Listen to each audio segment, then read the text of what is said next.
क्या आपने कभी अपने फोन की स्क्रीन टाइम रिपोर्ट देखी है और सोचा, रुकिए, मैं इंस्टाग्राम पर कितने घंटे था? या शायद आपने क्रिकेट मैच का स्कोरबोर्ड रियल टाइम में देखा और आश्चर्य किया वे अंतिम गेंद तक जीत की संभावना कैसे जानते हैं। खैर, आज हम उन्हीं रहस्यों के पीछे की जादूगरी में डुबकी लगाने वाले हैं। इस वीडियो के अंत तक आप उबाऊ संख्याओं को ऐसा दृश्य रूप दे पाएंगे जो वास्तव में एक कहानी बताए। और नहीं, इसके लिए आपको गणित का जीनियस या कोडिंग का प्रो होने की जरूरत नहीं है। आप जानते हैं वह भावना जब आपका फोन गैलरी रैंडम फोटो से भरा हो, कुछ धुंधली सेल्फी, 100 स्क्रीनशॉट जिन्हें आप बाद में डिलीट करेंगे और वही एक परफेक्ट तस्वीर जो आपको अभी चाहिए। हाँ, यही लगभग कच्चे डेटा की स्थिति होती है, अव्यवस्थित, बेतरतीब और लगभग बेकार, जब तक आप इसे साफ नहीं करते। यहीं पर डेटा रैंगलिंग आती है। यह आपके डेटा के लिए वसंत सफाई जैसा है। सबसे पहले आइए बात करें तत्वों की। इन्हें अपने डेटा के व्यक्तिगत आइटम के रूप में सोचें। अगर आपका अलमारी कपड़ों से भरा है तो प्रत्येक टी शर्ट, जीन्स या हुडी एक तत्व है।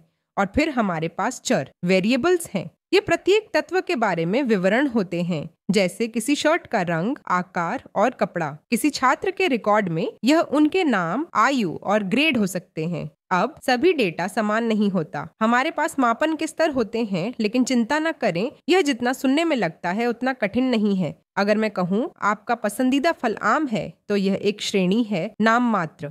अगर मैं समोसा, वड़ा पाव और मोमोज को पहला, दूसरा और तीसरा रैंक दूं, तो यह क्रम है, क्रमिक। अगर मैं आपकी ऊंचाई सेंटीमीटर में मापूं, तो यह अंतराल या अनुपात है। इस पर निर्भर करता है कि शून्य वास्तव में कुछ नहीं दर्शाता है या नहीं। बेशक हम डेटा को बस ढेर में नहीं फेंक सकते। हमें डेटा प्रबंधन और अनुक्रमण चाहिए, ठीक वैसे जैसे लाइब्रेरी किताबों को नंबर या लेबल के साथ व्यवस्थित करती है ताकि आप उन्हें आसानी से ढूंढ सकें। लेकिन डेटा हमें कहाँ से मिलता है? हर जगह, सोशल मीडिया, ऑनलाइन फॉर्म, सरकारी वेबसाइटें, आपके फोन का फिटनेस ट्रैकर, और कभी कभी हम API का उपयोग करते हैं जो रेस्टोरेंट के वेटर की तरह हैं। आप डेटा का ऑर्डर देते हैं और वे इसे रसोई से लाते हैं बिना आपको अंदर जाने दिए। अब मजेदार हिस्सा, डेटा का अन्वेषण और सुधार। कल्पना करें कि आप पुराने परिवार के फोटो के बॉक्स को खोलते हैं और पाते हैं डुप्लीकेट, टूटे कोने या ऐसे लोग जिनको आप जानते ही नहीं। डेटा में हम टाइपो, अजीब नंबर, गुम जानकारी ढूंढते हैं और उन्हें ठीक करते हैं।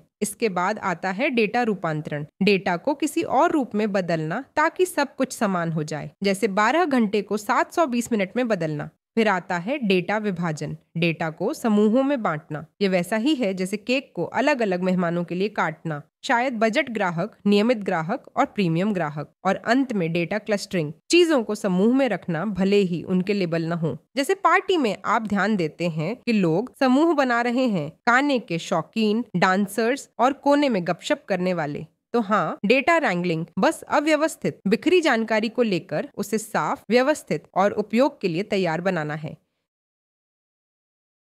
क्या आपने कभी फ्रिज खोला, अंदर के सभी बेतरतीब सामान को देखा और सोचा, इससे मैं क्या बना सकता हूँ? ठीक यही है अन्वेषणात्मक डेटा विश्लेषण, EDA।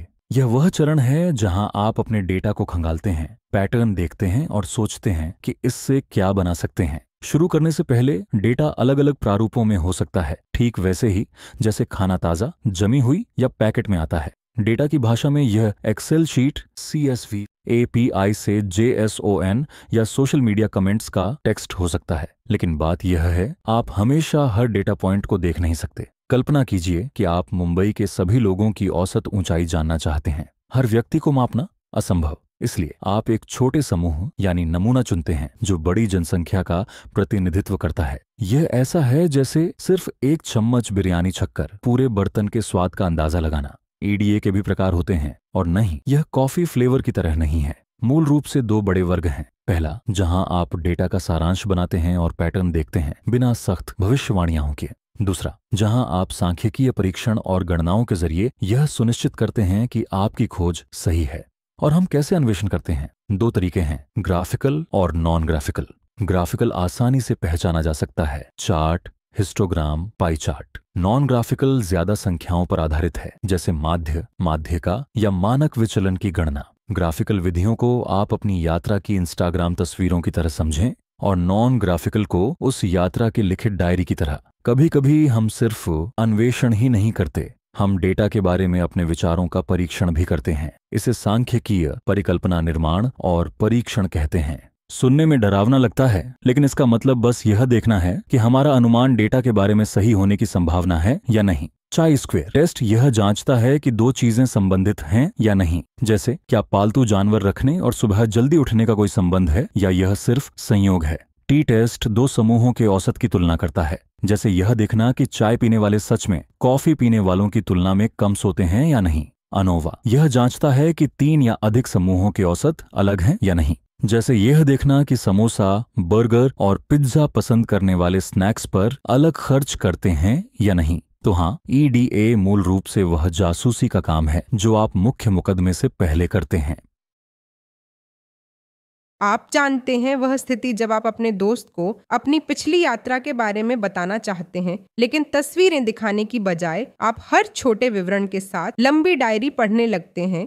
हाँ, वे 2 मिनट में ऊब जाएंगे। ठीक ऐसा ही कच्चे नंबर लोगों के लिए करते हैं। वे अनंत पन्नों की तरह होते हैं जिन्हें कोई पढ़ना नहीं चाहता। यही कारण है कि डेटा दृश्यकरण मौजूद है। यह वह जादू है जो उबाऊ नंबरों को कुछ ऐसा बनाता है जिसे आपकी आंखें वास्तव में देखना चाहती हैं। यह आमतौर पर डेटा इकट्ठा करने और उसे दृश्य रूप में जीवित करने से शुरू होता है। कभी कभी आप इसे एक साथ इकट्ठा और दिखाते हैं, जैसे जब स्मार्ट वॉच आपके कदम गिनती है और तुरंत आपके दैनिक प्रगति को रंगीन ग्राफ में दिखाती है। आपको इंतजार करने की जरूरत नहीं, कहानी वास्तविक समय में आपके सामने प्रकट हो जाती है। और सच कहूँ, यह जादू रोजमर्रा की जिंदगी में हर जगह है। सोचिए, स्टॉक मार्केट ऐप के रंगीन प्राइस चार्ट्स जो ऊपर नीचे होते हैं, या वह क्रिकेट स्कोर बोर्ड जो हर गेंद के बाद अपडेट होता है। यहाँ तक कि आपका फिटनेस ऐप जो दिखाता है आपने कितनी कैलोरी बर्न की, वह भी डेटा दृश्यकरण का रूप है।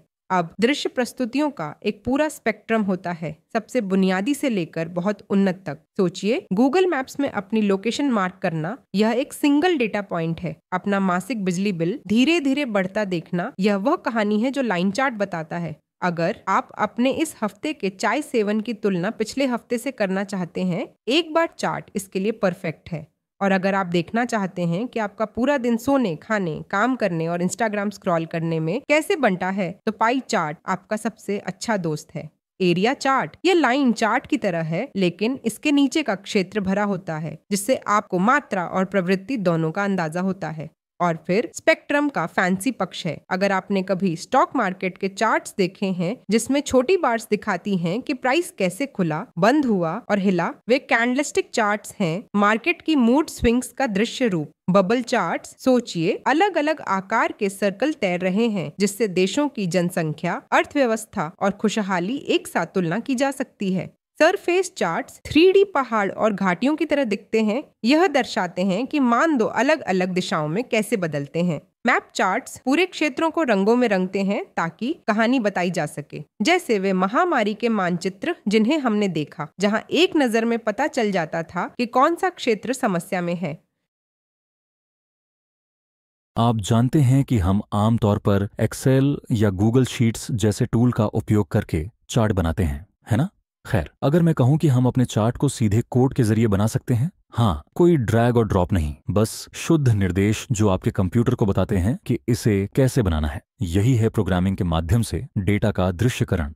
चलो HTML5 कैनवास से शुरू करते हैं। इसे अपने वेब पेज के भीतर एक खाली कागज की तरह सोचिए, लेकिन पेन और पेंट की जगह आप कोड का उपयोग करके आकार, रेखाएं और चार्ट बनाते हैं। मान लीजिए आपको कॉलम चार्ट बनाना है। इसके लिए आपको एक चीज चाहिए जिसे कहते हैं रेखीय इंटरपोलेशन। सुनने में भले ही जटिल लगे, लेकिन असल में इसका मतलब सिर्फ इतना है कि हर बार को बराबर बराबर दूरी पर रखा जाए ताकि चार्ट साफ और संतुलित दिखे। आप छोटे से शुरू करते हैं, शायद सिर्फ एक साधारण कॉलम चार्ट, फिर थोड़ा स्टाइल जोड़ते हैं और फिर एनिमेशन, जैसे बार 0 से ऊपर स्लाइड करें या अपने मान पर पहुंचते ही बाउंस करें। ऐसे तत्व जो लोग देखकर कहें, ओह यह अच्छा है। लेकिन अगर आप बिल्कुल शुरुआत से नहीं शुरू करना चाहते तो गूगल चार्ट्स है। ये ऐसा है जैसे आधा तैयार केक मंगाना, बस अपनी फ्लेवर और सजावट जोड़ें। आप उनकी API लेते हैं, बताते हैं कि आपको बार चार्ट चाहिए, डेटा फीड करते हैं और बस चार्ट तैयार। पाई चार्ट चाहिए, वही प्रक्रिया, बस पाई चुनें। अब बारी है भारी हिटर की,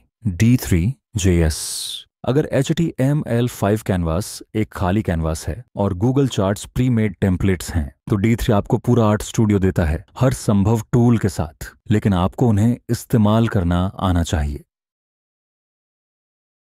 ठीक है, हमने अपने चार्ट्स बना लिए, शायद उन्हें थोड़ा स्टाइलिश भी बना लिया, लेकिन अब हम पूरी तरह मूवी डायरेक्टर मोड में हैं। चार्ट्स जो मूव करें, रिएक्ट करें और यहाँ तक कि ऑडियंस को कहानी कंट्रोल करने दें। जादू शुरू होता है डेटा जॉइंस से। कल्पना कीजिए कि आपके पास पार्टी के लिए गेस्ट लिस्ट है। कुछ मेहमान पहले से मौजूद हैं, कुछ अभी आए हैं और कुछ अभी अभी चले गए। डेटा जॉइंस आपके चार्ट को यह समझने में मदद करता है कौन रह रहा है, कौन नया है और कौन जा रहा है, ताकि यह सब कुछ फिर से ड्रॉ किए बिना सहज रूप से अपडेट हो सके। एक बार जब आपका चार्ट जान ले कि क्या बदल रहा है, तो आप इसे इंटरैक्टिव बना सकते हैं, जैसे एक छोटा बटन जोड़ना जिस पर लिखा हो 2024 डेटा दिखाएं और बार्स अपने आप रीअरेंज हो जाए, या फिर टॉगल जोड़ें पुरुष महिला क्षेत्र या विभिन्न समय अवधियों के बीच स्विच करने के लिए। और चूंकि हम इसे फैंसी बना रहे हैं, हम ट्रांजिशंस जोड़ सकते हैं, सहज एनिमेशन, ताकि नंबर सिर्फ कूदें नहीं बल्कि धीरे धीरे ग्लाइड करें। यह वैसा ही है जैसे लाइट स्विच फ्लिक करना और सूरज का धीरे धीरे उगना। अंत में उन्नत डेटा दृश्यकरण सिर्फ डेटा दिखाने के बारे में नहीं है, यह इसे नाचने, प्रतिक्रिया देने और इंटरैक्ट करने योग्य बनाने के बारे में है, ताकि लोग केवल इसे देखें ही नहीं बल्कि इसे अनुभव करें। तो इस वीडियो के लिए बस इतना ही। अगर यह आपके लिए मददगार रहा हो तो वीडियो को लाइक करें, कमेंट जरूर करें और इसे शेयर करें जो टेक सीख रहा हो। और हाँ, सब्सक्राइब करना और बेल आइकन दबाना ना भूलें।